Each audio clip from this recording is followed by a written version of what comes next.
본문으로 함께 말씀 나누려고 합니다. 사실 제가 설교를 하면서 이렇게 본문을 두 개 이렇게 써보기는 처음인 것 같습니다. 이 두 개의 말씀을, 두 본문 말씀을 사실 이렇게 쭉 읽기만 해도 우리가 다 무슨 말씀이신지 알고 또 이해할 수 있는데, 오늘 함께 이렇게 말씀을 읽어가면서 또 나누면서 우리가 어떻게 삶을 살아가는 것이 합당한 건지에 대해서 함께 말씀을 나누려고 합니다. 사실 이제 지난번까지 우리가 야고보서 말씀을 이제 함께 나누었고요. 그 이후에 이제 제가 몇 군데 말씀을 보고 있는데, 이제 성도들이 신앙생활을 하면서 기본적으로 알고 있어야 되는, 그리고 기본적으로 잘 알고 있는 것들에 대해서 다시 한번 말씀을 드리고 있습니다. 그래서 오늘 드리는 내용도, 오늘 함께 나누는 말씀도 여러분들이 다 알고 있는 내용이고, 다시 한번 더 생각하고 기억을 더듬어보고 또 우리 스스로를 돌아보는 그런 모습이 되었으면 좋겠습니다. 우선 이 에베소서 4장 17절부터 24절까지 처음에 나오는 본문을 보면, 성도가 어떻게 삶을 살아야 하는가, 일상적인 생활에 있어서 어떤 삶을 살아야 하는가와 관련해서 쭉 설명을 하고 있는데, 처음에 17절부터 말씀을 보시면 어떻게 살면 안 되는가에 대한 내용이 먼저 나옵니다. 그러니까 성도들이 어떻게 살면 성도답지 못한 것인가를 쭉 설명을 하는데, 처음에 이제 17절 마지막 부분에 보시면 너희는 이방인이 그 마음에 허망한 것으로 행한 같이 행하지 말라. 그래서 이방인같이 살면 안 된다, 그렇게 이야기를 합니다. 그래서 이방인처럼 살면 안 되는데, 이방인들이 어떤 모습처럼 살면 안 되는가? 첫 번째는 이방인들이 갖고 있는 마음가짐을 가져서는 안 된다, 그렇게 사도 바울이 권면하고 있습니다. 그래서 이방인들은 어떤 마음을 갖고 있느냐? 여러분 17절 두 번째 줄에 보십시오. 다시 한번 보시기 바랍니다. 방금 전 읽어드렸던 대로 너희는 이방인이 그 마음에 허망한 것으로 행함같이. 그래서 이방인들은 마음에 허망한 마음을 갖고 있다, 그렇게 이야기하고요. 18절 첫 번째 줄에 보시면 그들의 총명이 어두워지고, 그래서 총명이 어두운 마음을 갖고 있다. 또 무지함, 마음이 굳어짐, 그래서 무지한 마음, 또 굳은 마음, 단단한 마음, 이런 마음들을 갖고 있다, 그렇게 이야기를 합니다. 그러니까 성도들이 가져서는 안 되는 마음은 어떤 마음인지 한마디로 이야기하면 이방인들의 마음입니다. 세상 사람들이 갖고 있는 것과 똑같은 마음을 성도들이 가져서는 안 된다, 그렇게 야고보가 권면하고 있습니다. 근데 사실 우리가 이런 말씀들을 들을 때 꼭 잘 생각해야 할 점이 있습니다. 이방인들이라고 해서 인생을 살 때에 아무렇게나 사는 게 아닙니다. 여러분 주변을 이렇게 다 둘러보시면 교회를 다니지 않는 사람들도 얼마나 열심히 사는지 모릅니다. 또 교회를 다니지 않는 사람들도 나름대로 도덕적으로 살려고 하고, 깨끗하게 살려고 하고, 다른 사람들을 도와주면서 살려고 하고, 나름대로 자기 인생들을 다 가장 아름답고 행복하게 살려고 다 노력을 하죠. 그래서 교회를 다니지 않고 신앙생활하지 않는 사람들도 그들에게 있어서는 다 하나뿐인 인생들이고, 그래서 다 어떻게 하면 이 인생을 아름답고 보람있게, 또 행복하게, 유익하게, 가치있게 살 것인가, 그런 고민들과 궁리들을 많이 합니다. 문제는 어디에 있냐면, 그들이 도덕적으로 살지 않아서, 혹은 그들이 내 인생은 뭐 난 교회도 안 다니고 신앙생활 안 하니까 대충 살아도 되지, 이렇게 생각해서가 아니라 나름대로는 열심히 최선을 다해서 살고 좋은 생각을 갖고 하려고 하지만, 그 모든 것들에 대해서 하나님 말씀은, 또 이 사도 바울은, 예수님께서는 그들이 생각하고 그들이 평가하는 것처럼 똑같이 평가하지 않는다는 데 있는 것이죠. 그래서 여러분 이 본문에 보시면 18절 마지막 부분에 보면 이방인들이 품고 있는 마음을 한마디로 이렇게 규정을 했습니다. 18절 마지막 부분에 보시면 굳어짐으로 말미암아 하나님의 생명에서 떠나 있도다. 그러니까 이방인들이 갖고 있는 마음은 그들 나름대로는 올바른 마음이고, 그들 나름대로는 최선을 다하는 그런 마음이지만, 그러나 그것이 하나님이 주시는 생명에게서는 떠나 있는 그와 같은 마음이다, 그렇게 이제 사도 바울이 이야기를 하고 있습니다. 그래서 예수님 믿는 사람은 어떠해야 되느냐? 세상 사람과 똑같은 마음을 가져서는 안 된다. 세상 사람들이 하는 대로 그대로 따라가서 그런 가치관을 가져서도 안 된다. 세상 사람들이 판단하는 대로 그렇게 판단해서도 안 된다. 하나님께서 주시는 마음을 가지고 그렇게 살아야 된다, 그렇게 이야기하고 있습니다. 또 두 번째로, 예수님 믿는 사람들은 이방인들처럼 행해서는 안 되는데, 처음에는 이제 마음에 대해서 이야기했는데, 사도 바울이 두 번째로는 이방인들이 실제로 살아가는 삶의 모습에 대해서 이야기합니다. 그러니까 이방인들이 행하는 대로 행해서는 안 된다, 그렇게 이야기를 하는 것이죠. 여러분 19절 말씀을 보십시오. 19절 말씀을 보시면 이렇게 되어 있습니다. 그들이 감각 없는 자가 되어 자신을 방탕에 방임하여 모든 더러운 것을 욕심으로 행하되. 이게 이방인들이 행동하는 모습인데 사실 이게 논리적으로 보면 굉장히 말이 안 되는 표현들입니다. 우리가 성경 말씀이니까 당연하다듯이 넘어갔지만 19절을 잘 한번 생각해 보세요. 그들이 감각 없는 자가 되어 자신을 방탕에 방임했다. 감각이 없는 자로 행동을 해서 방탕하게 살았다는 겁니다. 이게 사실은 말이 안 되죠. 여러분, 방탕하게 산다는 건 어떻게 사는 걸 우리가 방탕하게 산다고 하냐면 자기 감각에 충실하게 사는 걸 방탕하게 산다고 하는 겁니다. 먹고 싶은 거 먹고 입고 싶은 거 입고 자기 마음에 하고 싶은 걸 다 그대로 하는 거예요. 자기 감각을 어떻게 해서든 만족시키기 위해서 감각적으로 살아가는 게 방탕한 거예요. 그런데 이 바울은 뭐라고 이야기하냐면 무감각하게 살기 때문에 방탕하게 산다 이렇게 이야기를 합니다. 그러니까 이 사도 바울이 이야기하고 있는 기준은 내 육신의 기준이 아닌 거죠. 육체의 어떤 욕심이나 욕구나 육체의 감각을 충족시키느냐 못 충족시키느냐 이걸 기준으로 이야기하는 게 아니라 하나님을 향하여 올바른 모습으로 서 있느냐 서 있지 않느냐, 하나님을 향한 감각이 있느냐 없느냐, 주님이 주시는 신앙 양심의 감각이 있느냐 없느냐, 그걸 기준으로 이야기를 하는 겁니다. 그래서 내 육신의 어떤 감각을 다 충족시켜 준다 할지라도 하나님을 향한 방향성에 있어서 감각이 없으면 그건 이제 무감각한 거죠. 그래서 이방인들이 다 어떻게 생활을 하느냐, 하나님을 향해 올바른 방향성을 가지고 행동하고 살아가는 게 아니라 자기 육신의 욕구대로만 살아간다. 내 마음에 일어나고 있는 욕심을 채우기 위해서 그렇게 살아간다. 그리고 그 모든 것들이 다 더러운 행동이라고 그렇게 규정을 했습니다. 그래서 예수님 믿는 사람들은 어떻게 살아야 되느냐, 어떻게 살면 안 되느냐, 이방인들이 갖고 있는, 불신자들이 갖고 있는 마음, 불신자들이 행동하는 행동, 그런 식으로 행동해서는 안 된다. 그런 식으로 마음을 가져서는 안 된다.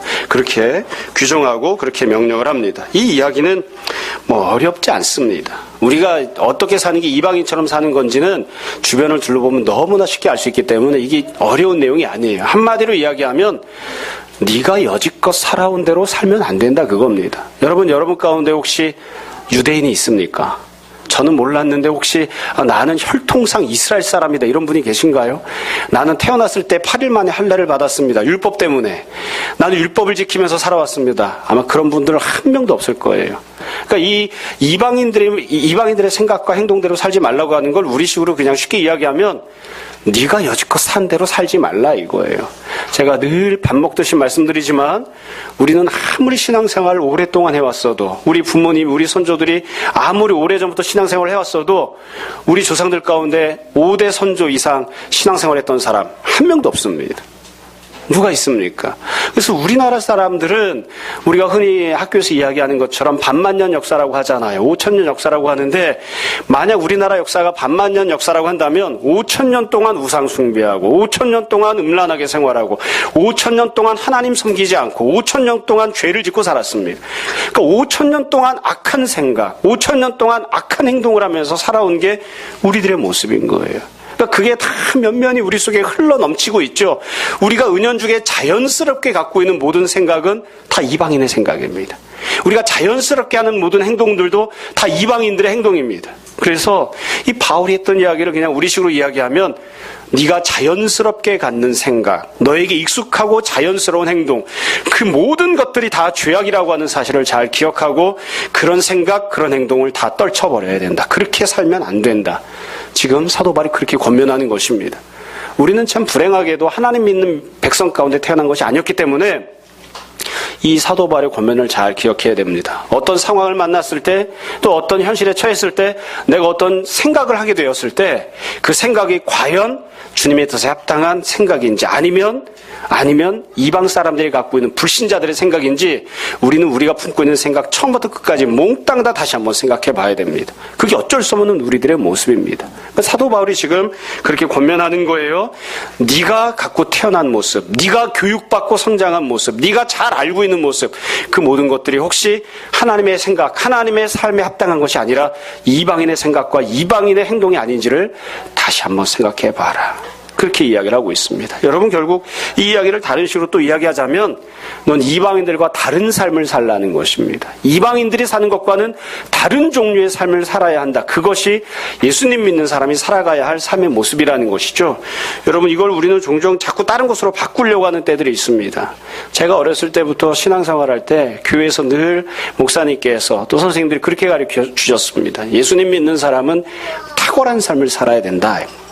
우리가 이야기할 때에 1등을 해야 된다 이거죠. 예수님 믿는 사람은 성실하게 살아서 세상에서도 다른 사람보다 먼저 성공하고 세상에서도 인정받고 세상에서도 존경받는 사람이 되어야 된다. 공부를 하면 1등, 사업을 하면 1등 그렇게 되어야 된다. 그렇게 배워왔습니다.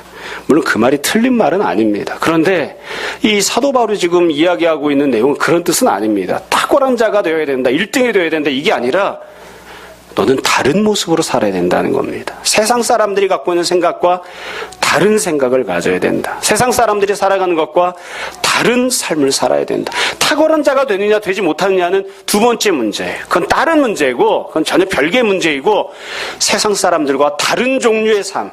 세상 사람들이 보면 저 사람은 우리와 다르구나. 그런 생각, 그런 행동을 하는 그게 바로 예수님 믿는 사람이 가져야 할 생각과 행동이다. 그렇게 권면하고 있습니다. 그런데 불행한 모습이 있습니다. 여러분 17절 말씀을 보십시오. 17절 말씀을 보시면 그럼 현재 에베소 교회와 성도들이 어떻게 살고 있는가 아주 불행한 현실을 기록하고 있습니다. 17절 첫 번째 줄을 제가 천천히 읽어드릴게요. 여러분 잘 보시기 바랍니다. 그러므로 내가 이것을 말하며 주 안에서 증언하노니 이제부터 너희는 이방인이 그 마음에 허망한 것으로 행한 같이 행하지 말라.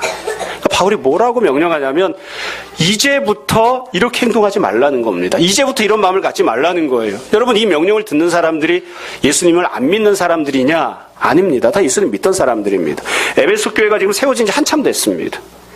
에베소에 있는 성도들이 예수님을 믿는 사람들이 되었고 예수님을 따라가는 사람들이 되었고 세상 사람들로부터도 저 사람들은 교회 다니는 사람이야 다 그렇게 인정을 받았습니다. 스스로도 예수님 믿고 천국 간다고 고백하는 사람들이에요. 오랫동안 신앙생활해왔고 교회가 오랫동안 존재해왔는데 근데 바울이 뭐라고 이야기하냐면 지금부터라도 그렇게 생각하거나 그렇게 행동하지 말라는 겁니다. 뒤집어서 말하면 뭐냐면 지금 에베소 교회 성도들은 교회를 다니고 신앙생활을 하는 사람들이지만 그럼에도 불구하고 세상 사람과 똑같이 생각하고 세상 사람과 똑같이 행동하고 있는 거예요. 아직도 그렇게 행동하고 아직도 그런 생각을 갖고 있는 거예요. 그러니까 그 모습을 보다 못한 사도 바울이 너희들이 예수 믿는 지 지금 1년 되지 않았느냐? 예수님 믿은 지 5년 되지 않았느냐? 예수님 믿은 지 10년 되지 않았느냐? 교회가 세워진 지 지금 20년 되지 않았느냐? 근데 왜 아직도 세상 사람과 똑같이 생각하고 행동하느냐? 이제부터라도 다른 생각, 이제부터라도 다른 행동을 하는 사람들이 되라. 여지껏은 너희가 교회 다닌다고 하면서 세상 사람과 똑같이 살았지만 지금부터라도 다른 모습이 되라. 지금 그렇게 명령을 하고 있는 거예요. 그래서 교회 현실이 어떠하냐면 에베소 교회 현실은 불행하게도 세상과 똑같아요. 세상과 똑같아요. 성도들이 교회에 나왔는데 시장바닥에 앉아있는 것과 똑같은 느낌이에요. 성도들이 교회에 나와 있는데 어떤 일을 결정할 때 보면 세상에서 회사에서 결정할 때와 똑같은 모습이에요. 성도들이 다 교회에 나와 앉아있는데 교회에 나와서 하나님 나라를 누리고 은혜를 누리고 평안을 누려야 되는데 그게 아니라 세상에서와 똑같이 서로 갈등하고 싸우고 다투고 세상 사람이 하는 것과 똑같은 이야기를 하고 세상 사람들이 하는 것과 똑같은 생각을 하고 세상 사람들이 하는 것과 똑같이 서로 대하고 있는 거예요. 그러니까 바울이 그렇게 지금 책망하고 권하는 것이죠. 왜 너희가 교회에서 함께 모여 신앙생활하는데 아직도 세상 사람들과 똑같이 그렇게 하고 있느냐? 이제부터라도 지금부터라도 다른 모습으로 너희들이 살아야 된다. 그렇게 이야기를 합니다. 자, 그러면 도대체 어떻게 다른 모습으로 살아야 되는가? 똑같습니다. 이방인들이 갖고 있던 생각, 이방인들의 행동처럼 하지 말라고 했으니까 이방인들이 갖고 있는 생각과 다른 생각을 가져야 되겠죠. 어떠한 생각을 가져야 되느냐? 여러분 21절 말씀을 보십시오. 21절 말씀을 보면 예수님 믿는 사람들이 가져야 하는 생각에 대해서 이야기합니다. 21절 제가 다시 읽어드리겠습니다. 진리가 예수 안에 있는 것 같이 너희가 참으로 그에게서 듣고 또한 그 안에서 가르침을 받았을진데. 그러니까 예수님 믿는 사람들은 예수님 안에 진리가 충만하게 있는데 그 충만한 진리를 듣고 배우는 사람들이 되는 거죠. 그러니까 예수님이 주시는 말씀으로 자기의 생각을 품는 사람들이 되는 겁니다. 예전에는 세상이 주는 대로, 세상이 가르치는 대로 그런 세상적인 생각을 갖고 살았는데 교회에 들어왔으니까, 신앙생활하는 사람들이 되었으니까 예수님이 주시는 생각, 예수님이 가르쳐 주신 말씀, 성경 말씀을 자신의 생각으로 품는 사람, 성경 말씀을, 하나님 말씀을 자신의 가치관으로 삼는 사람, 그런 사람이 되어야 된다는 것입니다. 그러니까 예수님의 말씀을 말씀을 자기의 생각으로 품는 사람이 되라 이거죠. 이 부분을 우리가 잘 기억하시기 바랍니다. 제가 마지막 번에 다시 한 번 더 이야기를 하겠습니다. 그럼 행동은 어떻게 해야 되느냐? 22절부터 24절까지 말씀입니다. 여러분, 생각과 뿐만 아니라 행동도 바뀌어야 되는데 행동은 어떻게 바뀌어야 되는지를 설명하고 있습니다. 제가 개인적으로는 이 22절부터 24절 말씀을 참 좋아하는 말씀인지라 여러분들 잘 아시는 대로 아들 녀석 둘 낳은 다음에 첫째도 이 구절 안에서 따서 첫째 아이 이름을 지었고 둘째도 이 구절에서 따서 마찬가지로 이름을 지었습니다. 여러분 22절 말씀을 보십시오. 너희는 유혹의 욕심을 따라 썩어져가는 구습을 따르는 옛 사람을 벗어버리고 오직 너희의 심령이 새롭게 되어 하나님을 따라 의와 진리의 거룩함으로 지으심을 받은 새 사람을 입으라. 이 내용은 그냥 꼼꼼히만 읽으셔도 다 잘 알 수 있는 내용입니다. 우리가 행동을 할 때 어떻게 행동을 하냐면 구습을 따르는, 예수님 믿기 이전에 옛날 습성을 따르는 옛사람이라고 하는 행동을 하고 있는 거예요. 우리가 옷을 입고 있는데 이 옷이 어떤 옷이냐면 옛사람이라고 하는 옷을 입고 있었습니다. 그러니까 사도 바울이 뭐라고 권면하냐면 너희가 행동하는 것, 옛사람을 따라서 행동하는 것, 이방인들이 행동하는 것처럼 행동하는 그 옛사람이라고 하는 행동, 옛사람이라고 하는 그 옷을 다 벗어서 집어 던져버려라. 그리고 23절에 보시면 너희 심령이 새롭게 되어져서 너희들의 마음과 지식이 새롭게 된 것처럼 마찬가지로 24절 하나님을 따라 의와 진리의 거룩함으로 지으심을 받은 정의와 진리대로 하나님께서 거룩하게 지어주시는 새 사람이라고 하는 옷으로 너희가 행동을 갈아입어라. 지금 그렇게 명령을 합니다. 이 이야기는 어려운 내용이 아닙니다. 여기서 옛사람을 벗어버리고 새 사람을 입으라고 명령했으니까 옛날 방식대로 행동하던 그의 삶의 모든 습성들을 다 벗어버리고 예수 그리스도께 주시는 정의와 진리라고 하는 새로운 삶의 방식, 새로운 행동이라고 하는 그런 새로운 옷을 다시 갈아입은 자들이 되어라 이거예요. 여러분, 이 사도 바울이 권면하는 것은 예수님 믿고 구원받으라고 지금 권면하고 있는 게 아닙니다. 너희들이 다 예수님 믿고 믿음 안에서 구원받고 하나님 나라를 소유한 사람이 되었다고 인정을 해줍니다. 우리가 다시 예수 믿고 구원받을 필요는 없습니다. 그런데 우리가 지금 어떻게 살고 있느냐? 에베소 교인들이 어떻게 살고 있냐면 예수님 믿고 구원받은 다음에 그런 다음에 이방인들이 살고 있던 삶의 패턴과 삶의 행동을 그대로 입고 있는 거예요. 우리식으로 쉽게 이야기하면 목욕을 했습니다. 예수님 믿는 사람이 되었습니다. 그런 다음에 30년 동안, 40년 동안, 50년 동안 한 번도 빨아입지 않았던 옛사람이라고 하는 옷을 다시 그대로 걸치고 있는 거예요.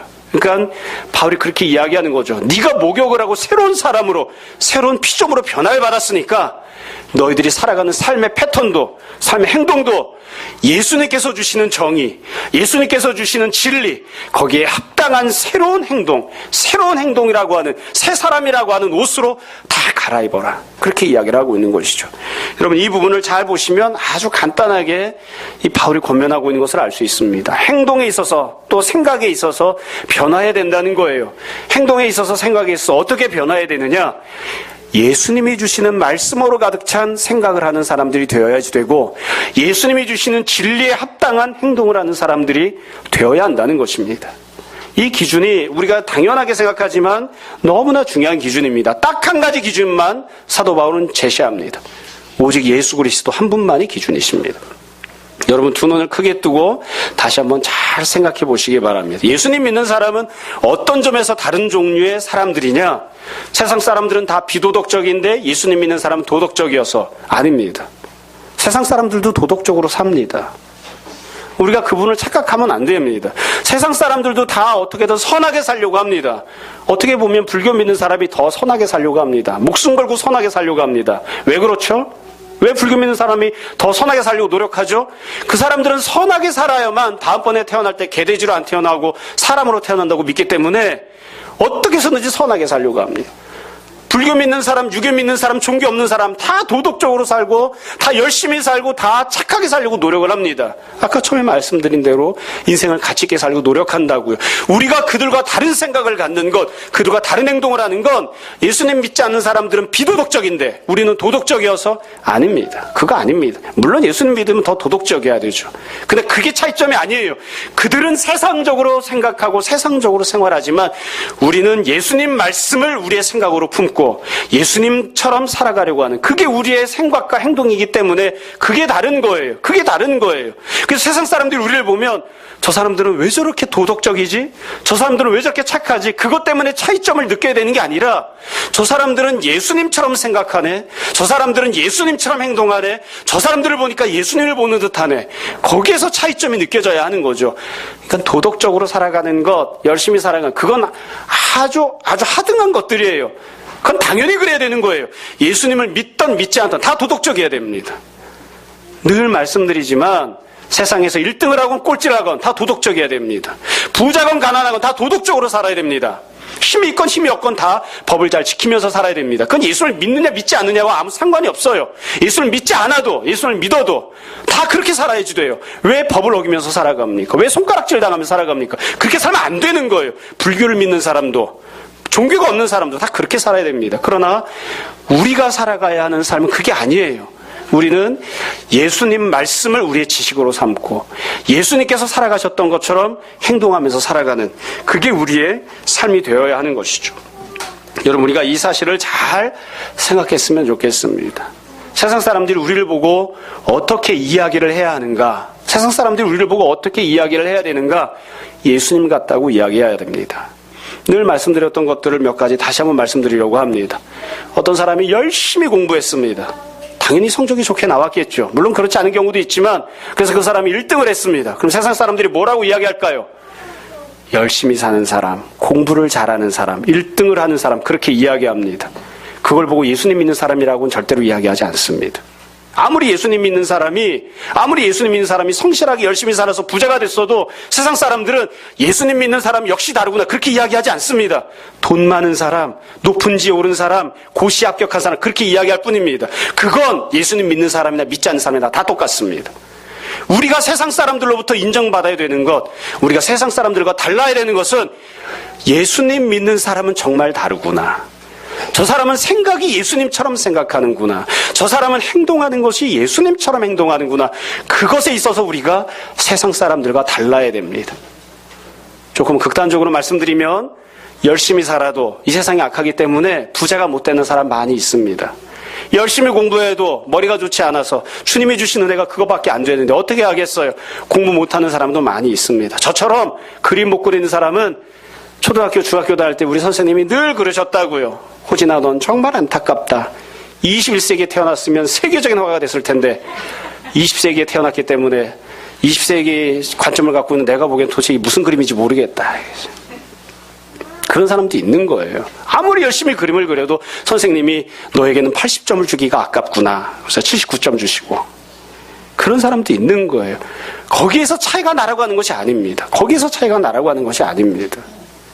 예수님다운 생각, 예수님다운 그런 행동, 거기에 있어서 세상 사람들과 다른 사람들이 되어야 합니다. 그게 우리가 살아가야 되는 삶의 모습입니다.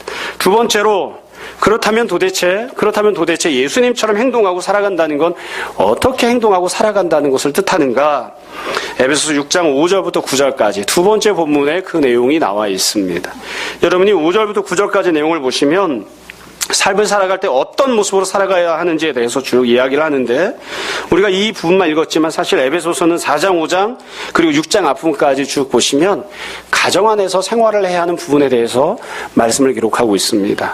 제가 결혼식에 주례를 하면 항상 이 본문을 가지고 주례를 하는데 지금 읽은 이 본문은 아니지만 이 앞부분에 나오는 본문이지만 그래서 이 지금부터 드리는 말씀은 저희 교회에서 결혼한 사람들 결혼식에 참석했던 분들은 여러 차례 들었던 내용일 것입니다. 이 사도 바울이 가정 안에 있는 여러 가지 관계를 여러 가지로 설명을 했습니다. 여러분, 오늘날과 다르게 옛날에는 한 집안에 세 종류의 관계를 갖고 있는 사람들이 같이 살았습니다. 첫 번째는 남편과 아내입니다. 부부가 같이 살았고요. 두 번째는 부모와 자녀입니다. 부모와 자녀들이 함께 살았고요. 세 번째는 상전과 종들입니다. 상전과 종들이 같은 집에 살았습니다. 그러니까 옛날에는 중산층이라고 하는 건 존재하지 않아요.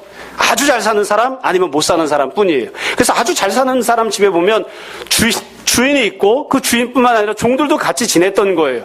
근데 이 같은 집에서 생활하고 있던, 그래서 이 세 관계를 우리가 가족 관계라고 예전부터 불렀는데, 이 가족 관계가 어떠한 모습이 되어야 하는지를 쭉 설명을 하면서 사도 바울이 똑같은 내용을 명령을 했습니다. 첫 번째로 남편과 아내는 어떠한 모습으로 살아야 되는가?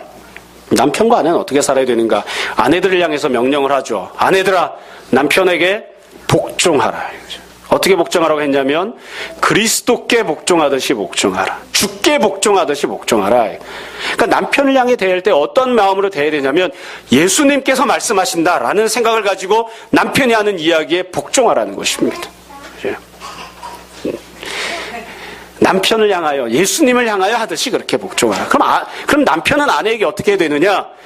예수님께서 교회를 위하여 자기 목숨을 내어주신 것처럼 너도 아내를 위하여 죽기까지 사랑해주라. 죽기까지 사랑해주라. 여러분, 누가 남는 장사를 하는 걸까요? 남편과 아내 중에. 제가 우스갯소리처럼 늘 말씀드리죠? 늘 말씀드리잖아요. 성도들이 예수님께 복종을 안 하는 때가 많이 있습니다. 복종해야 되지만. 그러나 예수님은 항상 교회를 위해 죽어주셨습니다. 그러니까 이 바울이 명령할 때에 남편이 아내를 사랑하는 데 있어서는 실패함이 있으면 안 돼요. 아내가 남편에게 복종하는 건 가끔씩 실패해도 됩니다. 그래도 여지가 있습니다. 그러니까 남편이 훨씬 더 큰 책임을 갖고 있는 거예요. 남편의 아내를 향하여 예수님께서 교회를 위하여 죽어주셨던 것처럼 반드시 죽어주기까지 사랑하라. 반드시 섬겨주어라. 아내는 예수님을 대하듯이 그렇게 복종하라. 부모 자녀도 마찬가지입니다. 자녀들에게 명령합니다. 그리스도 안에서 복종하라. 표현을 조금 바꾸기 위해서 그리스도 아니라고 표현한 것뿐이에요. 그리스도 안에서 복종하라는 말은 예수님께 복종하듯이 자녀들은 부모에게 복종하라. 예수님이 말씀하신다고 생각하고 아버지 어머니 말씀에 순종하고 복종하라. 그게 이 바울이 권면하고 명령하는 내용입니다. 그러면 부모는 자녀에게 어떻게 되느냐? 그리스도의 말씀으로 자녀들을 훈계하라. 너희 자녀를 키울 때에 자녀들의 지식이, 자녀들의 행동이 예수님을 닮는 사람처럼 되게끔 그렇게 행동하라. 그렇게 이야기를 합니다. 그리고 세 번째가 상전과 종들에 대한 관계죠. 그 부분이 지금 5절부터 나오는, 조금 더 상세하게 나오는 그런 내용입니다. 여러분, 5절부터 다시 한번 봅시다. 어떻게 보면 우리가 좀 껄끄러울 수도 있지만 하나님 말씀이니까 이 있는 그대로, 내 마음에 안 맞아도 그대로 우리가 잘 받아야 됩니다. 5절에 보시면 종들아, 두려워하고 떨며 성실한 마음으로 육체의 상전에게 순종하기를 그리스도께 하듯 하라. 그 집안에서 나는 종이고 상전이 있어요. 주인이 있어요. 주인에게 어떻게 행동하라고요? 그리스도께 복종하듯이 복종하라. 그리스도께 복종하듯이 복종하라. 6절에 보세요. 눈가림만 하여 사람을 기쁘게 하는 자처럼 하지 말고 그리스도의 종들처럼 마음으로 하나님의 뜻을 행하고, 7절 기쁜 마음으로 자기 주인을 섬겨라. 어떻게 섬기느냐? 죽게 하듯 하고 사람들에게 하듯 하지 말라. 이게 바울이 권면하고 있는 내용입니다. 나보다 높은 사람에게, 나보다 사회적으로 지위가 있는 사람들에게 죽게 하듯이 하라. 그리스도께 복종하듯이 하라 이거예요. 어떤 분들은 그런 이야기를 하곤 합니다. 왜 주인과 종이라고 하는 사회적 계층과 계급이 나뉘어져야 되느냐? 그건 잘 모르겠습니다. 그게 어떤 관계가 되어야 온전한 것이냐? 주인과 종이라고 하는 관계가 없어져야지 된다. 평등한 관계가 되어야 된다. 그건 전 잘 모르겠습니다. 여하튼 주님이 명령하신 건 무엇이냐면 사회적 관계에서, 사회적 신분과 지위에 있어서 네가 낮다면 높은 사람을 복종하라. 그들에게 복종하라. 복종하는 것입니다. 여러분, 그래서 이 말씀을 순종하기 위해서 오랜 세월 동안 초대교회 때부터 지금까지 교회는 한 번도 혁명을 독모해 본 적이 없습니다. 세상 권력자들이 악한 통치 권력을 갖고 있어도 죽이면 죽는 겁니다. 때리면 맞는 겁니다. 감옥에 집어넣으면 감옥에 들어가는 것입니다. 물론 진리가 아닌 것들에 대해서는 진리가 아니라고 이야기하지만 혁명을 일으키거나 뒤집어 엎거나 하지 않습니다. 이게 참 묘한 부분이죠. 참 마음에 억울할 때들이 있는 거예요. 그러나 너의 상전들이 예수 그리스도라고 이야기하는 건 아니에요. 상전들이 예수 그리스도께서 하시듯이 해준다 이렇게 이야기하는 건 아니에요. 너희의 시부모가 너희에게 예수님이 행하듯이 그렇게 선하게 해줄 것이다 이렇게 얘기하는 건 아니에요. 여하튼 이유가 무엇이 되었든지 간에 너의 상전에게 주님께 복종하듯이 복종하라. 주님께 행하듯이 행하라. 오늘날에는 자기 집에 종을 두고 부리는 분들이 없죠. 여러분 있습니까? 없죠. 그러니까 이 말씀을 문자 그대로 적용하려고 하면 어려움들이 있어요. 그러나 우리가 직장 생활하면 나보다 윗사람들이 있죠. 부장이 있고 상무가 있고 또 과장이 있고 나보다 윗사람들이 있잖아요. 어떻게 행동을 하라는 것입니까? 주님께 행동하듯이 하라. 주님께 행동하듯이 하라. 복종하는 자가 되라. 자, 그러면 주인은 종에게 어떻게 행동해야 됩니까? 주인은 종에게 어떻게 해야 됩니까? 9절 말씀을 보십시오. 상전들아, 너희도 그들에게 이와 같이 하고 위협을 그치라. 이와 같이 하고 똑같이 하라는 겁니다. 예수님께 대하듯이 똑같이 행동하라는 겁니다. 상전들도 자기 아랫사람들을 향하여 예수님을 대하듯이 하라 이거예요. 내가 돈 주고 부리니까 내 마음대로 함부로 대하거나 함부로 이야기하거나 함부로 부려먹어도 된다 그렇게 생각하지 마라. 예수님 대하듯이 그렇게 하라. 그리고 너희들이 돈줄을 쥐고 있다고 해서 너희들이 그들에게 육체적인 고문을 가할 수 있다고 해서 함부로 대하거나 위협하는 자가 되지 마라. 위협하는 자가 되지 마라. 그래서 좀 다르게 생각하시는 분들도 있을 수 있겠습니다만 자본주의 사회에서는 사회에서 직장 생활을 하다가 직장 생활에 대해서 불편한 부분이 있거나 불편부당한 부분이 생기면 데모를 할 수 있습니다. 파업을 할 수 있습니다. 그리고 자본주의 사회에서는 법적으로 노동자를 해고할 수 있습니다. 성경은 그렇게 이야기하지 않습니다.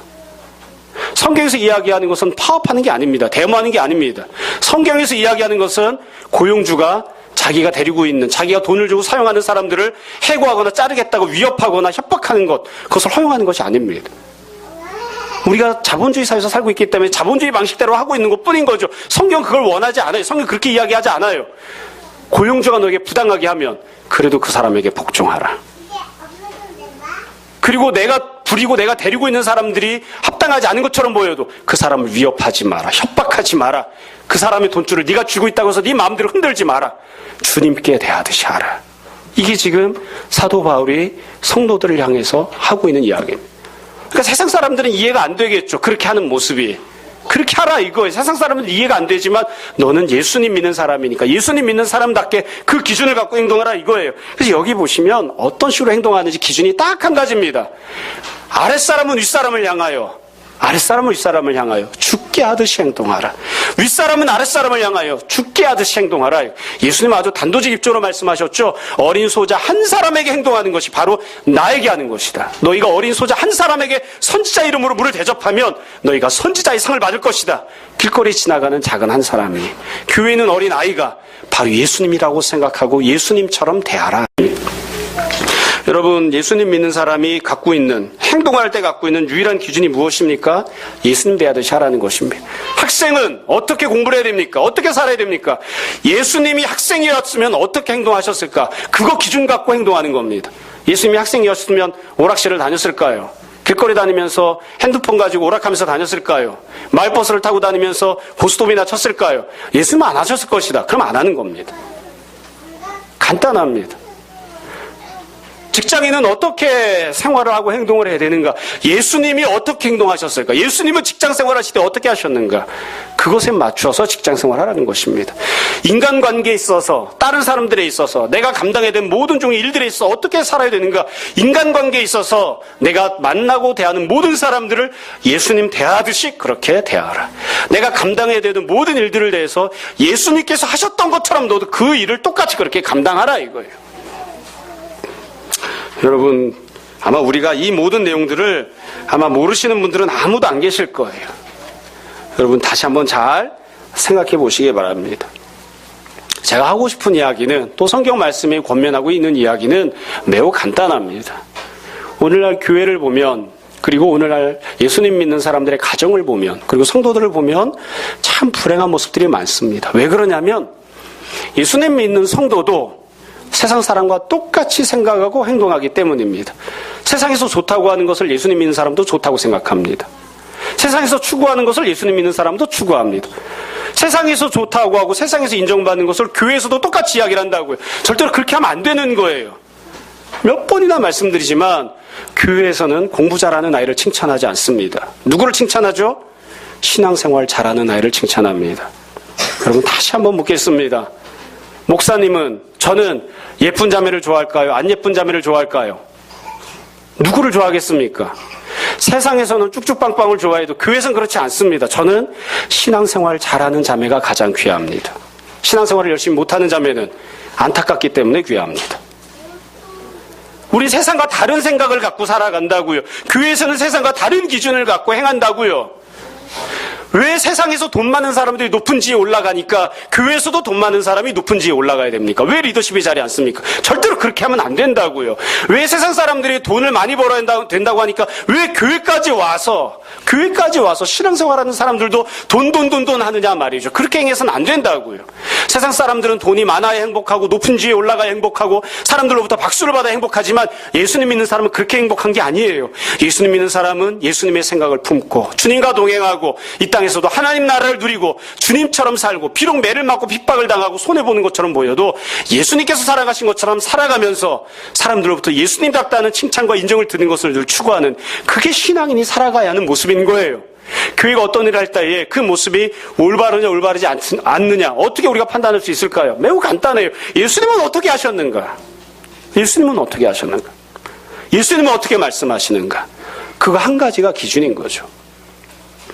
여러분, 우리가 이런저런 얘기들을 하지만 우리가 신앙생활하면서 한 사람이 신앙이 훌륭한지 훌륭하지 못한지 아주 쉽게 알 수 있습니다. 그 옆에 예수님을 세워놓으면 돼요. 어떤 사람이 훌륭한 신앙을 갖고 있는 사람일까요? 물론 어떤 분 그렇게 이야기할 수 있습니다.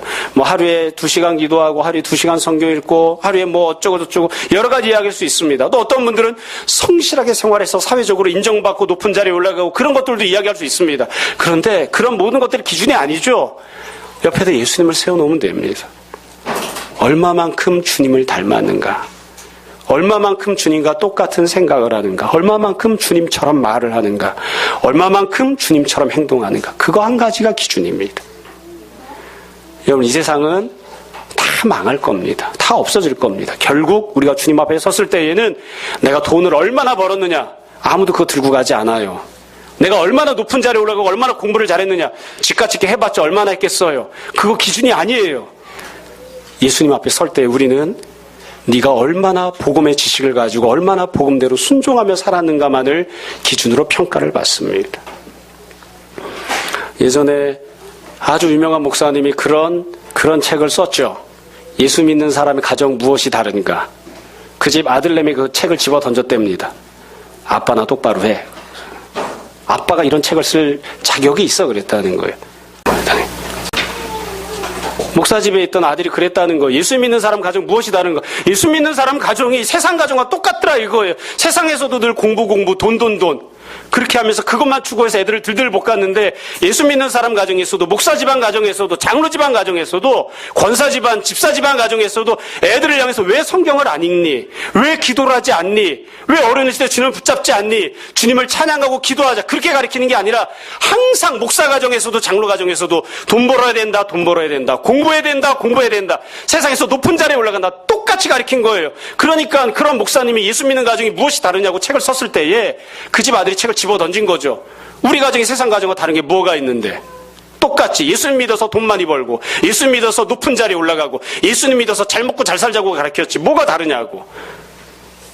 책을 집어 던졌다고 그러잖아요. 우리가 우리 스스로에 대해서 다시 한번 잘 생각해 봅시다. 교회는 세상과 무엇이 다릅니까? 우리가 함께 신앙생활하고 있는 교회가 세상과 다른 모습을 갖고 있습니까? 우리가 신앙생활하고 있는 가정이 세상과 다른 그런 가정의 모습을 갖고 있습니까? 나는 세상과 다른 그런 모습을 갖고 있습니까? 우리가 잘 스스로에 대해서 돌아보았으면 좋겠습니다.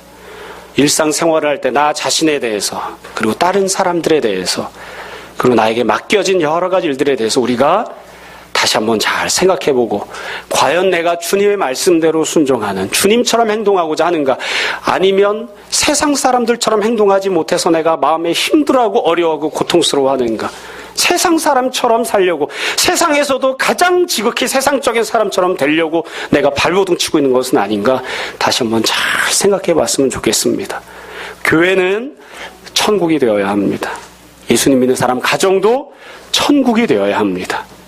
그리고 나 자신도 천국이 되어야 됩니다. 그리고 그 모든 것들은 나의 생각에 주님의 말씀이 가득하고 나의 행동이 오직 주님처럼 행동하는 그런 모습이 될 때에 그때에만 될 수 있습니다.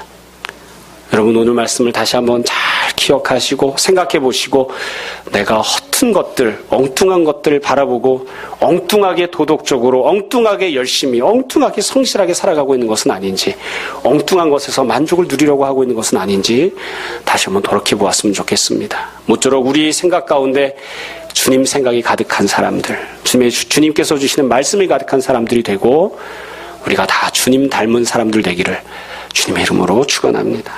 이 시간 잠시 기도하겠습니다.